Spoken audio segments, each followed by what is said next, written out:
Hello, everybody. Wolfang here. Today is Thursday, August the 7th, I think. Is it? Yep. I write the date down on my paperwork at work, but it just doesn't stick up here. I guess that's old age. So how we all doing today? Good, I hope. Thirsty Thursday is what they call today. Anyway, I've been through all that. So it is like 87 out. Oh, no, I lied. It's 84, but it feels like 87. Supposed to have a nice weekend. It's supposed to be up in the 90s. No rain. So before I get on, I'm going to share a video, but one of our co-workers was in an accident yesterday. Going home from work. From what I was told, it was a 3-car accident. He drives a pickup truck. I'm not sure what kind of pickup truck, but he rolled it, broke his back.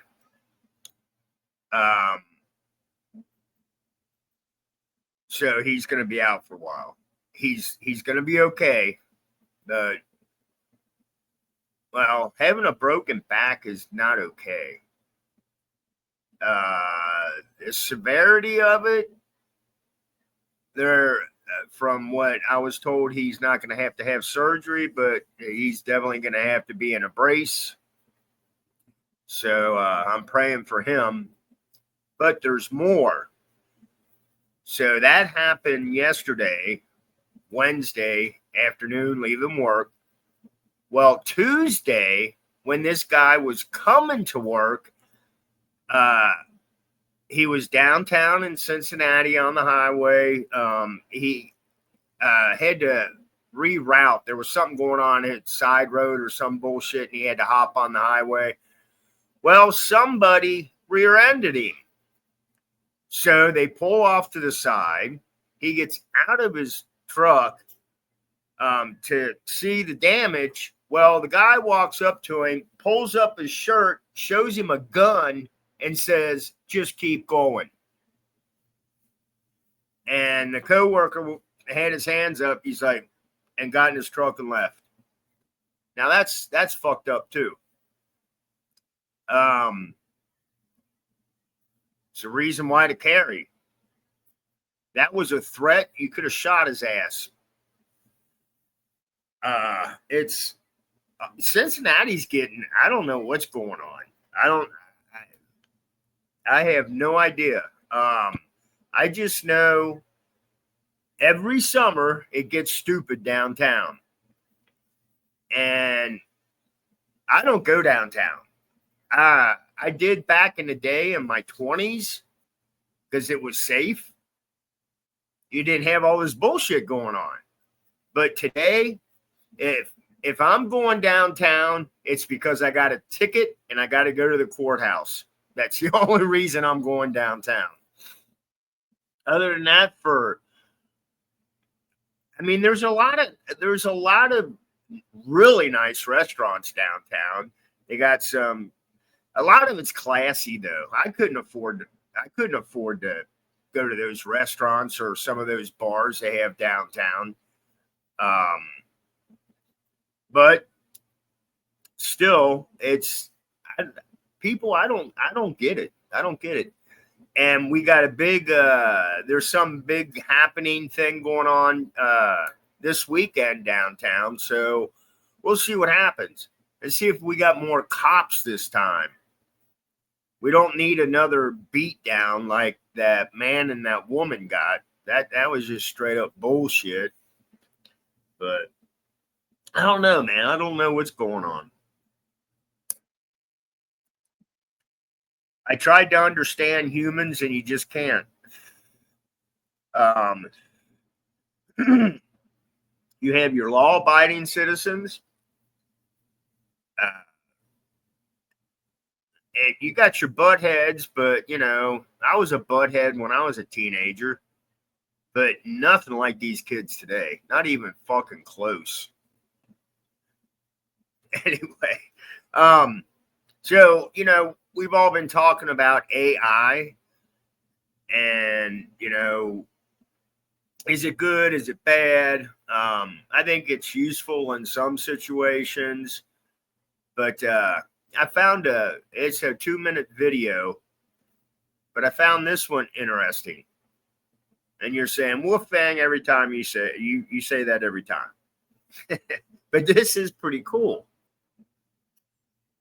So let me share this video.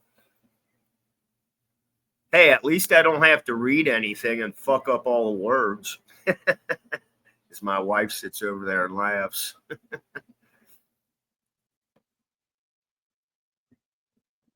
Scientists in Denmark are using artificial intelligence to design antivenoms to help snakebite victims. The researchers hope the antitoxins will one day be cheaper and easier to produce than traditional products and may work faster. There's more people waking up to this being a big problem, so we're throwing everything we've got at it to push it out as quickly as possible.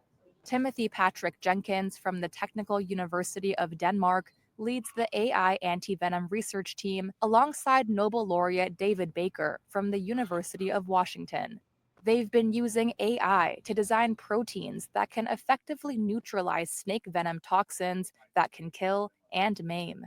Snake venoms are these incredibly complex cocktails of different molecules, so-called proteins.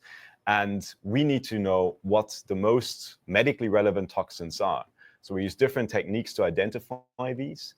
We then have a very close look at the structure of them, throw them into advanced AI models, and then actually use these to custom make basically glue to these toxins. So we stick a protein to a toxin that might be attacking our nervous system, destroying our cells, causing our blood to clot.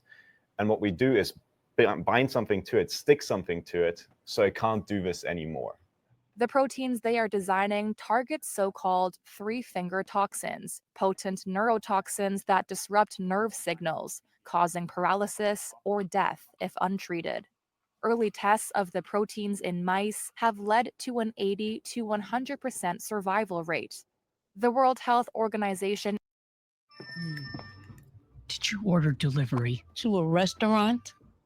I did. Anyway, that's AI. I wanted to try Because I found that really interesting. You're not stoned. It's just that good. You're not Ice stoned. hot honey. It's good.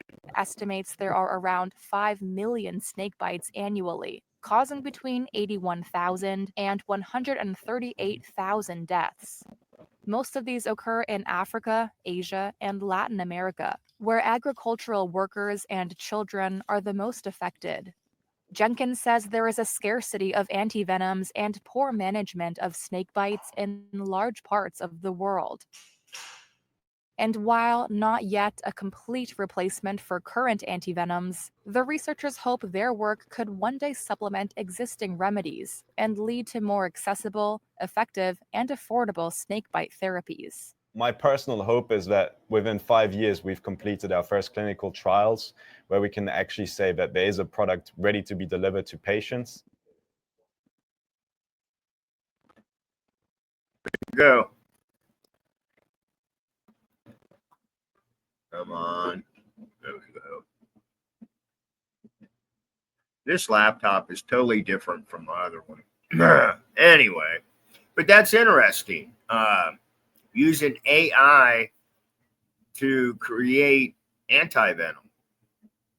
And we have copperhead around here. I know there's copperhead and rattlesnake in Kentucky. I'm not sure. Water moccasin. But yeah, we don't like Asia, like they were saying, Latin America, the snakes are worse than what we've got here. You got your rattlesnakes in Texas, Arizona. But yeah, that's pretty cool, I think. Leave a comment and tell me what you think about AI antivenom. But like the guy said, you know, he hopes in 5 years that they, you know, can make it successful. I was trying to find the word. Anyway, that's all I got for today. This is Wolfgang. Blessed be, stay safe. And if you can pack, I think you should. I don't know. Cincinnati here is getting crazy. This is Wolfgang. I'll bullshit with y'all later. Bye.